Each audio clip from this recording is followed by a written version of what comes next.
அனைவருக்கும் வணக்கம். சமூகத்தின் குரல் நியூஸ். இன்னைக்கு என்ன அப்படின்னா, தமிழ்நாட்டில் மூன்றாவது ஒரு கட்சியா, அதாவது டிவிகே, தமிழக வெற்றி கழகம் அப்படின்னு சொல்லி ஒரு டிவிகேன்னு ஒரு கட்சி இப்போ உருவாகியிருக்கு. இந்த தமிழக வெற்றி கழகம் இளைஞர்களை எந்த பாதையில் இழுத்து செல்லுதுன்னு தெரியல. அவ்வளோ பேரும் படிச்சும் முட்டாளா இருக்காங்க அப்படிங்கிறது தெள்ள தெளிவா தெரிகிறது. எலெக்ஷன் கமிஷன் தன்னுடைய கட்டுப்பாடை, தமிழ்நாட்டுடைய கட்டுப்பாடை கையில் எடுத்த உடனே முதலமைச்சருக்கு எந்த ஒரு அதிகாரமும் கிடையாது. ஏன்னா அவர் வர்ற வண்டியவே சோதனை பண்ணுவாங்க. அப்படி இருக்கிற பட்சத்தில் கீழாம்பாக்கத்தில் சென்னையில இருந்து பஸ் விடலை, அதனால திமுக அரசு சதி செய்யுது, இப்படிலாம் சொல்லி படிச்ச முட்டாள்கள் இன்னைக்கு தமிழ்நாட்டில் இருக்காங்க அப்படிங்கிறது கரெக்டா இருக்கு. ஏன் அப்படின்னா, போக்குவரத்து துறைக்கோ அல்லது அதோட அதிகாரிகளுக்கோ தமிழக முதலமைச்சர் எலெக்ஷன் கட்டுப்பாட்டில் வரும்போது உத்தரவிட முடியாது. இவ்வளவு பேர் கூடியிருக்கான், அவ்வளவு பேர் கூடியிருக்கான், நீ பஸ்ஸை விடு அப்படிலாம் சொல்ல முடியாது. இது எலெக்ஷன் கமிஷன் தான் கண்டிப்பா இதுக்கு ஃபுல் பொறுப்பு எடுத்துக்கிறது. பொதுமக்கள் வருவாங்க, சென்னையிலேருந்து இவ்வளோ பேர் வருவாங்க, இவ்வளோ பேர் ஓட்டு போடுவாங்க அப்படிங்கிறது எலெக்ஷன் கமிஷனுடைய தான் கவனக்குறைபாடு தவிர, இது தமிழக முதலமைச்சர் மேலே இந்த தற்குறிகள் நான் சொல்ல முடியாது. படித்த முட்டாள்கள், அதாவது இளைஞர்கள். நான் வர்றேன்னா எப்படி வரப்போறீங்க? அறிவார்ந்தமாக வரணும், சும்மா வரக்கூடாது. இந்த இளைஞர்களை தவறான பாதையில இழுத்து செல்கிறார் நடிகர் விஜய் அப்படின்னு தான் நான் சொல்ல முடியும். ஏன்னா அப்படின்னா, இன்னைக்கு இன்ஸ்டாகிராமு, ஃபேஸ்புக்கு இதெல்லாம் நம்ம பார்க்கும்போது அவங்களுடைய மனநிலை எப்படியோ மாறுது. சின்ன பிள்ளை 5 வயசு குழந்தை எங்கடா போற அப்படின்னா, டிவிகேக்கு ஓட்டு போட போறேன். அதாவது அவங்களுடைய மனநிலையை எப்படி மாத்துறாங்க. அப்ப ஜெனரேஷனை அழிக்கிறதுக்கு இந்த டிவிகேங்கிற ஒரு கட்சி உருவாகி உள்ளது. அதாவது மூட பழக்க வழக்கங்களை அடித்து நொறுக்கிய திமுக அரசு இந்த ரசிகர் பின்னாலே போகக்கூடாதுன்னு சொல்லி கொடுக்கல போல. அதனால தான் நேத்து கட்சி ஆரம்பிச்சவன் இன்னைக்கு நான் முதலமைச்சர் ஆயிரும் சொல்லி லிஸ்ட் கொண்டு வெளியிட்டுட்டாங்க. அது சிரிக்கவா இதுமா சொல்லல. அதாவது எஸ்ஐஆர் ஃபார்ம்னு ஒன்று வந்துருந்துச்சு. எலெக்ஷன் தமிழ்நாட்டுக்கு வர்றதுக்கு முன்னால எஸ்ஐஆர் ஃபார்ம்னு அது பண்ணாங்க. அது வார்டா கவுன்சிலர்கள், திமுக கவுன்சிலர்கள் போய் அவங்க கிட்ட இருந்து எல்லாத்தையும் வாங்கி நம்ம ஓட்டு பேரக்கூடாதுன்னு சொல்லி அவ்வளவு உழைத்த ஒரு கட்சி அப்படின்னா அது டிஎம்கே அரசு தான். அதிமுக கூட அதில் அவ்வளவா செயல்படலை. அங்கங்க தனித்தனியா பூத்து போட்டு உதவி மையம் சொல்லி போட்டு அப்படிலாம் பண்ணி இருந்திருந்தாங்க. ஆனா இப்போ இந்த டிவிகேல பாதி பேர் ஃபாரின்னு எங்கெங்கயோ போயிட்டு, அப்பமும் என்ன சொல்றாங்க, எஸ்ஐஆர் ஃபார்ம் சரி பண்ண பிறகு உங்க பேர் இருக்கா அப்படின்னு தேர்தல் ஆணையம் உத்தரவு கொடுத்தும் இவங்க அதை கண்டுக்கிடல. இவங்களுடைய மனநிலை டிவிகே அண்ணன் தான் ஓட்டு போடணும், அண்ணனுக்கு தான் ஓட்டு போடணும். உனக்கு ஓட்டு இருக்காங்கிறத எலெக்ஷன் கமிஷன் சொல்லுது. நீ செக் பண்ணி பாரு, உன் பேர் அதில் இருக்கா, எல்லாத்தையும் செக் பண்ணி பாரு அப்படின்னு சொல்லுது. அதுக்கு தனித்தனி முகாம்களை நடத்துது. மாவட்ட ஆட்சியர்ல இருந்து எல்லாரும் தனித்தனி முகாம்கள் நடத்தியிருக்காங்க. அப்படி இருந்த பட்சத்துல நீங்க அதை கோட்டை விட்டுட்டு திமுக அரசு சதி செய்யுது, திமுக அரசு எதுல சதி செய்யுது? திமுக அரசு நீ கோட்டை விட்டு இருக்க. எஸ்ஐஆர் ஃபார்ம் ஒன்றை வாங்கி கொண்டு ஒருத்தன் காட்டுறான், ஏன்டே இருக்குங்க, நீ ஃபில் பண்ணி எனக்கு கொடுக்கவே இல்லையா? திமுக அரசு சதி செய்யுதான். கீழாம்பாக்கத்துல இருந்து இங்க வர்றதுக்கு நாங்க 1 hour அங்க காத்து கிடந்திருக்கோம். இங்க எங்களுக்கு எலெக்ஷனுக்கு உள்ள ஓட்டு போடுறதுக்கு 1 hour நீங்க விடணும் அப்படின்னு சொல்லி ஒரு படிச்ச தற்குறி பெண் அப்படி சொல்லுது. எலெக்ஷன் கமிஷன் என்ன சொல்லுது? 6 மணிக்கு மேல ஓட்டு பதிவு கிடையாது அப்படின்னு சொல்லுது. அதுல 85% தமிழ்நாடு அரசு, தமிழ்நாடுல ஓட்டு பதிவு ஆயிருக்கு. அதை இந்த டிவிகே இவங்க என்ன சொல்றாங்க, எங்களுக்கு விழுந்த ஓட்டு நாங்க தான் கொண்டு வந்தோம். ஆட முட்டா பயலுல. நான் என்ன சொல்றேன்னா, எஸ்ஐஆர் ஒன்று உருவாக்கி அதுல யாரை நீக்கணும், யாரை இது பண்ணணும் அப்படின்னு கொண்டு வந்ததுல பல பெயர்கள் சேர்க்கப்பட்டிருக்கு, பல பெயர்கள் நீக்கப்பட்டிருக்கு. அதுல உருவாகினது தான் அந்த எஸ்ஐஆர் ஃபார்ம். எஸ்ஐஆர் உருவாகினது தான் அந்த 85% ஓட்டு வாக்கு. அப்படி சொன்ன போனா சென்னையில பல இடத்துல வந்து ஓட்டு இறங்கியிருக்கு. அதுக்கும் விஜய் தான் காரணமா? ஓட்டு கூடுனதுக்கும் விஜய் காரணம் அப்படின்னா ஓட்டு குறைஞ்சதுக்கும் விஜய் காரணம்னு சொல்ல முடியும். இதற்கு வந்து தமிழக அரசோ இல்ல இந்திய ஒன்றிய அரசு என்ன செய்யணும் அப்படின்னா, இந்த சமூக வலைதளங்களை வந்து கொஞ்சம் கட்டுப்பாட்டில் கொண்டு வரணும். இந்த கட்டுப்பாட்டில் கொண்டு வராத பட்சத்தில் அவங்க வாய்க்கு வந்ததெல்லாம் பேசுவாங்க. இதை நம்ம சமூகத்தின் கூட நியூஸ் சார்பிலாக பார்க்கும்போது, நம்ம தமிழக அரசு படிப்புல முன்னேறிட்டு அடைச்சிருந்தாலும் இந்த சினிமா நடிகன் ஒருத்தன் பின்னால போகிறது வந்து அது மிகவும் ஒரு மற்ற மாநிலங்களை விட நம்ம தமிழ்நாடு வந்து ரொம்ப மோசமான சூழ்நிலையில இருக்கு அப்படிங்கிறது. ஏன் நடிகன் வந்து அவன் பொண்டாட்டி பிள்ளையை காப்பாத்துறதுக்கும் அவனை காப்பாத்துறதுக்கும் அவன் சொத்து சேர்க்கறதுக்கும் நடிக்கான். நீ வந்து அவன் பின்னால போகிற. வேற ஒண்ணு வேண்டாம், விஜய் வண்டிக்கு பின்னால போய் ஒரு கால் அடிச்சு காலில் உடஞ்சி கிடக்கான். அவன் இன்னைக்கு விஜய்க்கு சொல்லியிருக்கான், ஐயா எனக்கு உதவி செய்யுங்க, கால் உடஞ்சி போய் கிடக்கு. அதை எந்த ஒரு தாவேக காரணம் அதை பார்க்கல, எவனுமே அதை பேசல. இப்படிப்பட்ட சூழ்நிலையில நீங்க எப்படி விஜயை நம்பி போறீங்க? அதாவது விஜய்ங்கிற ஒரு பிம்பம் தான். இந்த பிம்பம் யார் மூலமா வந்ததுங்கிறது பத்திரிகையாளர்களுக்கான எல்லாத்துக்குமே தெரியும். இந்த பிம்பம் யார் பின்னால இருந்து வந்திருக்கு, யார் பின்னால போகுது அப்படின்ட்டு. கேட்டீங்களா? இன்னைக்கு வந்து ஒரு உதாரணத்துக்கு சொல்றேன். அதிமுக ஒரு 100% ஓட்டு வாங்கியிருக்கு, 100 இடத்த கைப்பற்றி இருக்கு அப்படின்னு வச்சுக்கோங்க. திமுக வந்து ஒரு 114 இடத்த கைப்பற்றி இருக்கு. டிவிக்கே ஒரு 20 இடத்த கைப்பற்றி இருக்கு அப்படின்னா விஜய் எங்க போவாரு? இப்போ ஆட்சி தொங்கல்ல தொங்குது அப்படின்னா விஜய் எங்க போவாரு? அதிமுக பக்கத்துல போவாரு. ஏன்னா இவர் வந்து பிஜேபியுடைய பி டீம்ங்கிறது தெல்ல தெளிவா தெரியுது. இப்ப சமயத்துல ஒரு ஆடியோ கூட வெளியே வந்துருந்துச்சு. அந்த ஆடியோலாம் நீங்க பாத்தீங்கன்னா மிரண்டு போயிருவீங்க. ஏன்னா நான் பிஜேபியை பத்தி பேசினா நம்ம கட்சிக்காரங்களே நம்மளை அடிக்காங்கண்ணா, நீங்க ஏதாவது பதில் சொல்லுங்கண்ணா அப்படின்னா. தம்பி அது மேலெடுத்து உத்தரவுப்பா, பிஜேபியை பத்தி நீ பேசக்கூடாது. நமக்கு டார்கெட் திமுக தான்பா. ஆமா, திமுக தான் நமக்கு டார்கெட். ஏன்னா திமுக தானே தமிழ்நாட்டில் இருக்கிற மூட பழக்க வழக்கம், மோடி அமித்ஷா டபுள் இன்ஜின் எல்லாத்தையும் அடிச்சு நொறுக்குது. அப்படிப்பட்ட இருக்கிற இந்த இடத்துல இந்த விஜய்ங்கிற ஒரு பிம்பத்தை உருவாக்கி கொண்டு வராங்க பாத்தீங்களா? அது யாருடையது? யாருடைய பிம்பம்? இந்த பிம்பம் விஜய் கட்சி ஆரம்பிக்கிறதுக்கு முன்னால 2 மாசத்துக்கு முன்னால மோடியோட போய் சந்திச்சு பேசுனதெல்லாம் இருக்கு. அப்படி இது என்ன சொல், நீ 200 கோடியை விட்டுட்டு வந்திருக்கேன், உச்சத்தை விட்டுட்டு வந்திருக்கேன். உச்சத்தை உச்சங்கிறது யாரு அப்படின்னு சொல்ல போனா சிவாஜி கணேசன் உச்சம். அதாவது சினிமா துறையில ரொம்ப உச்சத்தை அடைஞ்சவர் வந்து சிவாஜி. அவரே தன்னோட சொந்த தொகுதியில வந்து தோற்கடிக்கப்பட்டவர். அதை நம்ம மனசுல வச்சுக்கணும். சினிமாக்காரன் நடிப்புல மட்டும்தான் போகணுமே தவிர அரசியல்ல வரக்கூடாது. எம்ஜிஆர் வந்தார் அப்படின்னா அவருடைய பாலிடிக்ஸ் வேற. அவர் நடித்து கொண்டு அரசியல் அனுபவங்களை வந்து திமுக கிட்ட இருந்து பழகி கொண்டார், அண்ணாவிட்ட இருந்து பழகி கொண்டார்.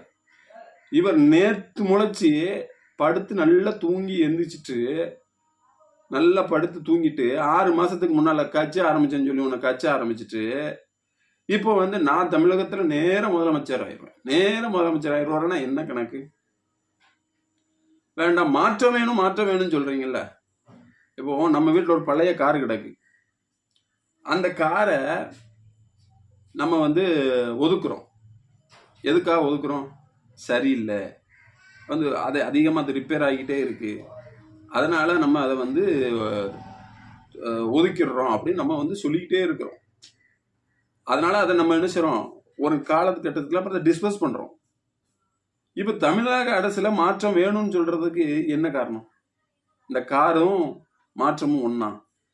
இந்த தமிழக அரசு பெண்களுக்கு செய்யாது என்ன? அவங்க ஊழலே பண்ணட்டுமே. ஊழல் பண்ணாதவன் யாரு? விஜய் ஊழல் பண்ணலையா? தேட்டர் டிக்கெட் வந்து 30 ரூபா தான் விற்கணும். உனக்கு 2000 ரூபா வரைக்கும் வித்தவன் ஊழல் பண்ணவன். திரையரங்கத்துல படம் ஓடலையா, ஹவுஸ்ஃபுல் போட்டுரு அப்படின்றதான். இப்படி வந்தவதான் சந்திரசேகர். தன்னுடைய பையன் வந்து உள்ள வந்துடணும். இதை நீ ஜெயலலிதா இருக்கும் போதே வந்திருந்திருக்கணும். உண்மையில சொன்னா ஸ்டாலின் வந்து ரொம்ப பொறுமையை கடைபிடிக்காரு. இதே வந்து கரூர்ல அவ்வளவு பேரையும் கொன்னுட்டு செந்தில் பாலாஜி தான் காரணம், செந்தில் பாலாஜி தான் காரணம் இந்த உருப்படாத ஆதவ அரிசனா சொல்றான். ஏய், உன்னிய பார்க்கதான் அந்த கூட்டம் வந்துச்சு. நீ வந்த நேரம் டைம் தவறு. நீ வந்திருக்கவங்களுக்கு தண்ணி கூட கொடுக்கல. அப்படி இருக்கும்போது செந்தில் பாலாஜிங்கிறவர் வந்து கரூர் தொகுதியில ஒரு எம்எல்ஏ, அவர் ஒரு முக்கியமான ஆளு. அவர் அந்த நேரத்தில் அவங்களுடைய மக்கள் பாதிக்கப்படும் போது இவர் உள்ள போய் தான் ஆவாரு. எதுக்கு செந்தில் பாலாஜி வந்தார்? செந்தில் பாலாஜி உங்க தலைமை மாதிரி பிளேட்ல ஏறி ஓடி போகல, ஆஸ்பத்திரிக்கு தானே வந்தாரு. சரி, அவன் தான் வரல. உங்க நிர்வாகிகள் எங்க போனா? எல்லாம் தலைமறைவு. என்னது? சரி, செத்து போன குடும்பத்திற்கு ஒரு ஆறுதல் எங்க? நான் வீட்டுக்கு வர மாட்டேன், நீ நேரம் வந்துரு லாட்ஜுக்கு. லாட்ஜில் வந்து காலில் விழுந்தாராம். இது உண்மையா பொய்யாங்கன்னே தெரியாது. செத்தது என் குடும்ப பிள்ளை தானே. அதாவது என்னத்தை சொல்றது, செத்தது என் பிள்ளை தானே. ஏய், நீ 10 மாசம் பெத்து கருவுல செமந்த பிள்ளை. விஜய் வந்து தன்னுடைய பிள்ளைகளுக்கு கடன் கொடுத்துருக்கேன்னு சொல்லி தேர்தல் அப்டேட்ல கொடுத்துருக்கான். அவனை போய் நம்பிக்கிட்டு அலையுது இந்த தமிழ்நாடு அரசு. இளைஞர்கள் தற்குறின்னு சொல்றதுக்கு விட மேல சொல்லலாம். ஒரு பெண் பிள்ளை சொல்லுது, என் ஓட்டர் ஐடியா வந்து நான் ஓட்டு வச்சிருக்கேன், எல்லாமே வச்சிருக்கேன், ஆனா அந்த திமுக அரசு நீ ஓட்டு விடாம பண்ணிட்டேன். திமுக அரசுக்கும் ஓட்டு போடுறதுக்கும் என்னையாச்சும் சம்பந்தம்? என்ன சம்பந்தம்? அதை சொல்லுங்க முத. தமிழ்நாடு இளைஞர்களை தவறான பாதையில இழுத்து செல்ற ஒரு பிம்பம் தான் இந்த விஜய். சொல்றாரு, சிறு பிள்ளைகள்லாம் போய் அவங்க அப்பா அம்மாட்ட முட்டாய் கேட்பீங்களா, அதே மாதிரி டிவி கேக்கு ஓட்டு போடுங்க, டிவி கேக்கு ஓட்டு போடுங்க, டிவி கேக்கு ஓட்டு போடுங்கன்னு சொன்னாங்க. அப்போ தோல்வி பயம் உனக்கு எங்க தெரியுது அப்படின்னா, சிறு பிள்ளைகளை உள்ள இழுத்து கொண்டு வைக்க பாரு, அப்பவுமே உன்னோட தோல்வி பயங்கள் தெரிஞ்சு போயிட்டது. வேற ஒன்று வேண்டாம். தமிழகத்துல பெண்களுக்கு பாதுகாப்பு இல்லைன்னு அப்படிங்கல. ஓம் பொண்டாட்டிக்கு நீ பாதுகாப்பு கொடுத்தியா? ஓம் பிள்ளைகளுக்கு நீ பாதுகாப்பு கொடுத்தியா? 2021 இருந்து அந்த பெண்ணை நீ எவ்வளவு கொடுமைப்படுத்திருக்கன்னு சொல்லி சில நாள்கள்ல வீடியோ எல்லாம் வெளியே வரும். ஒரு துணை நடிகை, அதாவது ஒரு நடிகைக்காக தன்னுடைய குடும்பத்தை இழந்த ஒரு தலைவன் தான் விஜய். நேத்து அவ டிபேட்ல வச்சிருக்கா, அர்ஜுன் வில்லு அப்படின்னு. இதெல்லாம் என்ன? இது தமிழ்நாடு கல்ச்சரா? இது சிந்திச்சு நம்ம செயல்படணும். அதிமுக திமுகங்கிறது வந்து ஒரு கட்சி, ஒரு வளர்ந்த கட்சிகள். இவங்களை 2 பேரையும் தட்டி விட்டுட்டு நாங்க வந்துருவோம்னா நடக்கிறக்கூடிய காரியம் கிடையாது. கடலுக்குள்ள போனோம் அப்படின்னா நீச்சல் தெரியணும். நீச்சலே தெரியாம நீ கடலுக்குள்ள குதிச்சிட்டா முங்கிடுவ. இதுதான் நடக்கிறது போற உண்மை. இந்த 2 கட்சிக்கிட்ட இருந்து நீ தப்பிச்சிடலாம்னு பாக்கீங்களா? நடக்காது. எல்லாம் சொல்றான் 85% நாங்க 85% உனக்கு தான் ஓட்டு போட்டாங்கன்னு தெரியுமா? இல்ல புது ஓட்டுகள் உனக்கு தான் விழுந்துச்சுன்னு தெரியுமா? அதாவது விஜய் வந்து என்ன செய்யறாரு அப்படின்னா, 6 மணிக்கு மேல ஆட்டோ ஓடாதும்பாங்க. வடிவேலு ஒரு படத்துல சொல்லுவான், 6 மணித்துல ஆட்டோ ஓடாதும்பாங்க. விஜய் இது வரைக்கும் தமிழகத்துல பிரச்சாரத்துக்கு போயிருக்கும் போது எத்தனை மணிக்கு அவர் அங்க பிரச்சாரம் பண்ணியிருக்காரு? 4 மணிக்கு பிரச்சாரம் பண்ணியிருக்காரா? 5 மணிக்கு பிரச்சாரம் பண்ணியிருக்காரா? அவருக்கு ஆட்டோ ஓடாது. இது நடக்கிற உண்மை. அதனால தமிழக மக்கள் வந்து இந்த விஜய்ங்கிற பிம்பத்தை கொஞ்சம் விட்டுருங்க. அவர் அரசு கட்சி ஆரம்பிக்கட்டும். கட்சி ஆரம்பிச்சு நல்லது சொல்லுங்க. கொள்கை தலைவர் யாருன்னே தெரியல. இந்த கொள்கை தலைவர் யார் அப்படின்னா கூட ஒரு விஜய் கட்சிக்காரனை கூப்பிட்டு கேட்டா சொல்லவும் தெரியாது. அம்பேத்கர் பக்கத்துல இருக்காரு, பெரியார் பக்கத்துல இருக்காரு, அது பக்கத்துல வேலுநாச்சியார் இருக்காங்க, அதுக்கு பக்கத்துல இன்னொரு அம்மா இருக்காங்க, நடுவுல விஜய் இருக்காங்க.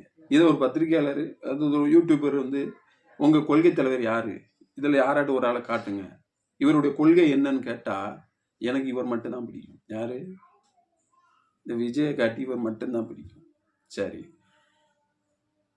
இப்போ யார் உங்களுக்கு பிடிக்கும்? இப்போ வந்து ரீசனா சேர்ந்தார்ல செங்கோட்டையன், அவரை எனக்கு பிடிக்கும். இப்படிப்பட்ட தற்குறிகளை வச்சு தமிழக அரசு, புதுசா வர்ற அரசு எப்படி சமாளிக்க போகுதுன்னு தெரியல. சமூக வலைதளங்கள், இன்ஸ்டாகிராம் இதெல்லாம் பார்க்கறத கொஞ்சம் அவாய்ட் பண்ணுங்க.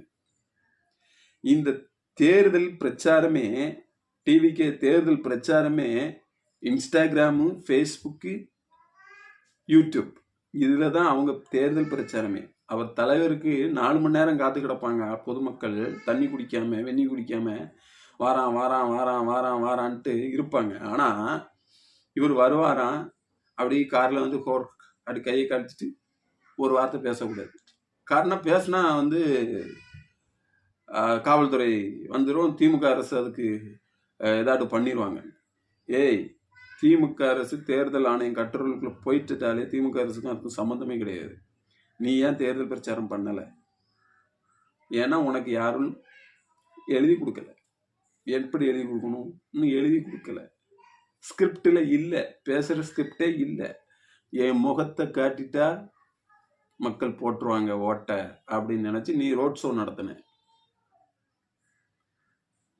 என்னத்தை சொல்றதுன்னு இன்னும் தமிழக மக்கள் படித்தும் முட்டாளாக இருக்கிறார்கள். ஈவேரா, அண்ணா இவர்கள் வந்து தமிழகத்தை வளர்ச்சி பாதையில கொண்டு சென்றாங்க. ஆனா இப்போ இந்த பிம்பம், இந்த விஜய்ங்கிற பிம்பம் பிஜேபி ஆர்எஸ்எஸ் கும்பல் கூட சேர்ந்துக்கிட்டு தமிழகத்துல வந்து அவங்கள கால் ஊன்றதுக்கு என்ன வழி உண்டோ அதை பண்ணிக்கிட்டு இருக்காங்க. நீ ஒரு நல்ல மனுஷன், நல்ல ஒரு ஆளு, நீ ஒரு உண்மையில கட்சி தலைமை அப்படின்னா நீ என்ன செஞ்சிருக்கணும்? மாநில அரசுக்கு ஒன்றிய அரசு கொடுக்க வேண்டிய கல்விக்குள்ள தொகையை கொடுத்துருக்க சொல்லியிருக்கணும். 100 நாள் வேலை வாய்ப்பு கூடிய அந்த தொகையை இன்னும் வரைக்கும் விடுவிக்கல. உன் ஏரியால, அதாவது தமிழ்நாட்டில் ஒரு வெள்ளம் வந்துச்சுன்னா பேரிடர் நிவாரணம் சொல்லி ஒரு அமௌண்ட் வந்து பிஜேபி அரசு ஒதுக்கும். அதை தமிழ்நாடு அரசுக்கு கொடுக்கல. உனக்கு அந்த டைம்லயும் உங்களுக்கு ரூபா கொடுத்தாரு ஸ்டாலின். எப்படி கொடுத்தாரு? சும்மா கொடுத்தாரா? நிதி நெருக்கடி. போதைப் பொருள் ஆகினது கர்நாடக. நீ சரக்கு அடிக்காம வீட்டுல தூங்குறியா? நீ பிளைட்லயே சரக்கோட மாட்டின ஆளு, புரியுதா உனக்கு? நீ பிளைட்லயே சரக்கோட மாட்டின ஆளு. அதனால போதைப் பொருளை பத்தி நீங்க பேசவே கூடாது விஜய். ஏன்னா நீங்களே தூங்குறது, எந்திக்கிறது எல்லாமே உங்க கண்ணங்களெல்லாம் பார்த்தாலே தெரியும் சரக்கு அடிக்கிறவனுடைய இது எப்படி இருக்கணும்ட்டு. அதாவது நீங்க சொல்லி போதைப் பொருளை பத்தி பேசக்கூடாது. பெண்கள் பாதுகாப்பை பத்தி நீங்க பேசக்கூடாது. உன் பொண்டாட்டியே உனக்கே பாதுகாப்பு கொடுக்கல, உன் பொண்டாட்டி உன்கிட்ட டைவர்ஸ் கேட்கிறா. ஆதவ அர்ஜுனா கருத்து வேறுபாடுல இருக்காரு. உன்னுடைய கூட இருக்கான பொருளாளர் தன்னுடைய பொண்டாட்டிக்கு கருவை கலைக்க சொல்லி உள்ள வர விட மாட்டேங்க. இப்படிப்பட்ட நாதாரி நீ கூட வச்சிருக்க. செங்கோட்டையன் அவர் நல்ல ஒரு தலைவர், நல்ல ஒரு ஆளுன்னு பார்த்தா அவர் ஒரு பெரிய பாலியல் புகார்ல சிக்கின ஆளு. புசி ஆனந்த் ஒயின் ஷாப்பு அதாவது ஒருத்தன் கேட்கான் TV டிபேட்டர்ல, Bussy Anand wine shop வச்சிருக்காது உங்களுக்கு தெரியுமான்னு. பாண்டிச்சேரியில ஆனந்த் ஒயின்ஸ்ன்னு இருக்குடா, அங்க போய் பாருங்க. பெண்களுக்கு பாதுகாப்பு இல்லை. பெண்களுக்கு உன் கட்சியில தான் பெண்கள் பாதுகாப்பு இல்லை. 25 லட்சம் ரூபாய ஒரு பெண்ணிடம் வாங்கிட்டு உனக்கு பதவி தாரன்னு சொல்லி ஒரு பெண் ஆஸ்பத்திரியில இருந்து பேட்டி கொடுத்துச்சு. அதெல்லாம் விஜய் காதுக்கு கேட்காது. ஒருத்தன் கருவை கலைக்க சொல்லியிருக்கான் பொண்டாட்டிக்கு, அவ கமிஷன் ஆபீஸ்ல கொண்டு கம்ப்ளைண்ட் கொடுக்க போயிருக்கா. அது விஜய் காதுக்கு தெரியாது. இவன் அதோட இவன் போட்ட கேண்டிட்ட பாருங்களேன். ஒருத்தன் கஞ்சா கிராக்கி, கஞ்சா வழக்கில் இருந்து வெளியே உள்ள வந்து இப்பதான் இது பண்ணியிருக்கான். இன்னும் ஒருத்தன் திருச்சியில ஒருத்தன், அவன் ஃபுல்லாவே கட்ட பஞ்சாயத்து. அவன் பேர் நல்ல பேர் வரும். திருச்சியில கம்ப்ளீட்டா அவன் கட்ட பஞ்சாயத்து. அவனுக்கு ஒரு கேண்டிடேட். ஆர்கே நகர்ல மரிய வில்சன் ஒரு ஆளு. ஐயோ, அவரை சொல்லவே வேண்டாம். அவ்வளவு கேவலமான கேடு கட்டத்தனமான வேலையெல்லாம் பண்ணியிருக்கான் அந்த ஆளு. பிள்ளையை கடத்தி கொண்டு வந்து வச்சிருக்கான். தாம் பெத்த பிள்ளைய இதுவரைக்கும் போய் பார்த்ததும் கிடையாது. அவனுக்கு அவன் டைவர்ஸ் வாங்கிட்டு அவன் மாமனார் கொடுத்த சொத்து. அந்த சொத்தை வாங்குறதுக்கு அந்த குடும்பத்தை பாடுபடுத்தினதெல்லாம் வீடியோலாம் வந்துச்சு, நீங்க பார்த்துருக்கலாம். இப்படிப்பட்டவங்களுக்கும் நீங்க கொடுத்துருக்கீங்க. இந்த மரிய வில்சன் யார் அப்படின்னா, ஆதவர்ஜுனா வந்து பாண்டிச்சேரியில இந்த கேரம் போர்டு விளையாடுறதுக்கு ஒரு இது மாதிரி வச்சிருப்பாங்களாம். அப்போ இந்த மரிய வில்சன் என்ன செய்வாராம், பள்ளிக்கூடத்தில் இருந்த கட்டடிச்சு வர்ற பிள்ளைகள் ஃபுல்லாக அங்கே கேரம் போர்டு விளையாட வருமா. அப்போ அந்த கேரம் போர்டு விளையாட வரும்போது அந்த கட்டடிச்சு வர்ற பிள்ளைகள்கிட்ட கேரம் போர்டு வரும்போது 1 மணி நேரத்துக்கு இவ்வளோ ரூபான்னு சொல்லி வாங்குவாராம். இவ்வளோ கேடு கட்டவர் இந்த புசியானந்து. கடைசியில் மரிய வில்சனுக்கு ஸ்கூலில் லீவு ரொம்ப ஓவர் ஆயிட்டு. உங்கள் அப்பாவை கூட்டிகிட்டு வா அப்படின்னும் போது கூட போனவர், அப்பாவா போனவர் வந்து புசி ஆனந்தான். இது நான் சொல்லலை, வெளியே சொல்லிக்கிட்டு இருக்காங்க. இப்படி கேடுகட்ட ஒரு நிர்வாகிகள் தான் இந்த விஜய் சுத்தி இருக்காங்க. இந்த விஜய்ங்கிற பிம்பம் யாரை சுத்தி இருக்குன்னா பிஜேபி சுத்தி இருக்கு. ஒன்றும் வேண்டாம், கவின் ஆணவ கொலைக்கு வரல. ஏன்னா நீ இங்க வந்தா இந்த ஜாதிக்காரன் இப்படி பண்ணி போடுவான், நீ அப்படி போனா அந்த ஜாதிக்காரன் அப்படி பண்ணிடுவான். ஆனால் வாய் திறக்க மாட்டான். அதாவது நேரத்துக்கு நேரம் இந்த பச்சைவம் தெரியுங்களா, கலர் மாறும். அப்படி கலர் மாறும். நீ என்னைக்கு சிபிஐ அலுவலகத்திலேருந்து வரும்போது உள்ள இருந்து வரும்போதே கையை தூக்கி டாட்டா காட்டினியோ அன்னைக்கே நீ அடிபணிஞ்சிட்ட பிஜேபிக்கு. எவனாட்டும் சிபிஐ அலுவலகத்துக்குள்ள இருந்து கையை கட்டிட்டு வருவானா? அதுக்கு அவங்க தான் அனுபவிப்பாங்களா? கேட்டை திறந்தோன்னு அது கையை கட்டிட்டே வராரு. முடிச்சிட்டேன், டீலிங் முடிச்சிட்டேன், நம்ம மேலே ஒரு தப்பு வராது, டீலிங் முடிச்சிட்டேன். ஏய், உன்னோட நடிப்பு எல்லாம் தெரியும்ப்பா, நீ படத்தில் நடிக்கலாம், ஆனால் அரசியலில் நீ நடிக்க முடியாது. கண் கொண்டு பார்த்துக்கிட்டு இருப்பாங்க தமிழ்நாடு அரசு. இன்னைக்கு எனக்கு என்ன அப்படின்னா, இந்த இளைஞர்கள் இருக்காங்கல்ல, அவங்க தான் இப்போ படு குளிக்கு போயிட்டாங்க. அறியுந்தும் அறியாத ஒரு இது மாதிரி படு குளிக்கு போறாங்க, பாதாளத்துக்குள்ள போறாங்க. இவங்களை காப்பாத்துறது அடுத்து அமைய போற புதிய ஆட்சி எப்படிதான் சமாளிக்க போகுதுங்கிறது தான் கஷ்டம். இன்னொன்று ரெக்வெஸ்ட், வருகிற 4ஆம் தேதி தேர்தல் என்றாங்க, அந்த வாக்குகளை என்றாங்க. அப்போ விஜயண்ணா நீங்க தோத்துட்டீங்கன்னு சொல்லி யாரும் தற்கொலைக்கு போயிடாதீங்க. தற்கொலை ஒரு தீர்வு அல்ல. உங்க தலைவன் உயிரோட இருப்பான், நீ செத்து போயிருவ, நீ பிள்ளையை இழந்துருவ, தாய் தகப்பன் பிள்ளையை இழந்துட்டு போயிடுவான். அதனால தற்கொலைக்கெல்லாம் போயிடாதீங்க.